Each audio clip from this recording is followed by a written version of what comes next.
এই মস্ত বড় সামুদ্রিক মাছ দেখতে কার না ভাল লাগে। আগে সবসময় ফোনই দেখে যেতাম, আজ বাস্তবে দেখে ফেললাম। বড় ভাইয়ের রাত্রে গিয়ে নিয়ে আসে এই বড় একটা পাঙ্গাস মাছ, তাই ভাবলাম এই মাছের রেসিপিটা আপনাদের সাথে শেয়ার করব। আসসালামু আলাইকুম সবাইকে, ওয়েলকাম টু ফাইজ আলম ব্লগ। চলেন আপনাদের সাথে শেয়ার করি সামুদ্রিক পাঙ্গাস মাছের রেসিপি।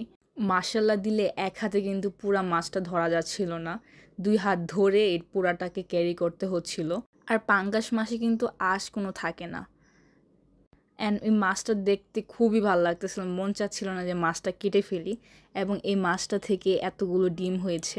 আর এদিক দিয়ে আমার আম্মু এই বড় মাছটাকে কেটে ছোট করে ফেলে পুরোই।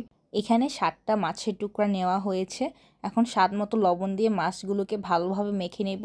তারপর মাখা হয়ে গেলে এর মধ্যে 1/2 চা চামচের মতো হলুদের গুঁড়ো দিয়ে দিব এবং এটাকে মেখে নেব। আপনারা চেষ্টা করবেন যাতে সময় নিয়ে পুরাটা মাখানো প্রসেস কমপ্লিট হয়। এখানে এখন গরম তেলের মধ্যে আম্মু এক এক করে সবগুলো মাছের টুকরো দিয়ে দেয়। মাছের টুকরোগুলো কিন্তু অনেক বড় ছিল দেখে প্যানের মধ্যে এত জায়গা নিচ্ছিল না, তাও আম্মু চেপে চেপে কিছু নিয়েছে। তারপর আরেক পাশে আম্মু পেঁয়াজ বেরেস্তার জন্য আম্মু অনেকগুলো পেঁয়াজ কেটে, এখানে বলতে গেলে 6-7টার মতন পেঁয়াজ কেটে আম্মু এটাকে ভাজে। এখানে যখনই হালকা ব্রাউন হয়ে যায় পেঁয়াজগুলোর মধ্যে সামান্য পরিমাণ পানি দিয়ে দিবে। এরপর আম্মু 1 চামচের মতন রসুন বাটা, 1 চামচ করে ধনে গুঁড়ো, জিরে গুঁড়ো, লাল মরিচ গুঁড়ো দিয়ে দেয়। এখানে কিন্তু আম্মু পুরাটা উপকরণে 1 চামচ করে দিয়েছে। তারপর এটাকে নেড়ে নেবে মশলার সাথে।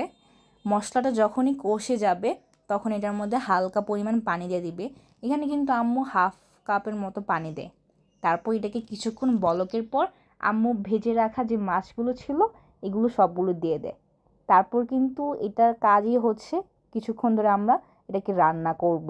রান্না করলে যখনই আমাদের ঝোলটা একটু কমে আসবে আমাদের কিন্তু রেসিপিটা কিন্তু তৈরি হয়ে যাবে। আম্মু এখানে ঝালের জন্য কিছু কাঁচামরিচ দিয়ে দেয়, তারপর ধনেপাতা দিয়ে দেয় কিছুক্ষণ পরে।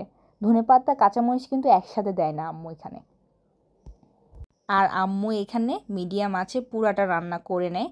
তরকারির কালারটা কিন্তু সেই দেখাচ্ছে এবং মাছ ভুনাটা কিন্তু সেই মজা ছিল। আপনারা যদি ট্রাই করতেন তাহলে বলতেন কি খেলাম, আবার খেতে মন চাবে, এমন হয়েছিল তরকারিটা।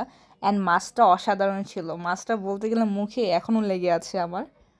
আমাদের মাছ ভুনা কিন্তু প্রায় শেষের দিকেই, ঝোলটা কিন্তু কমে এসেছে একটু, এবং এটা বক বক কিন্তু দেখতেই পারতেছেন, কালারটাও সেই রকম এসেছে। এই যে আমাদের রেসিপিটা ডান, এখন পরিবেশনের সময়। আই হোপ আপনাদের ভালো লেগেছে আমাদের রেসিপিটা। অবশ্যই ভালো লাগলে শেয়ার করবেন।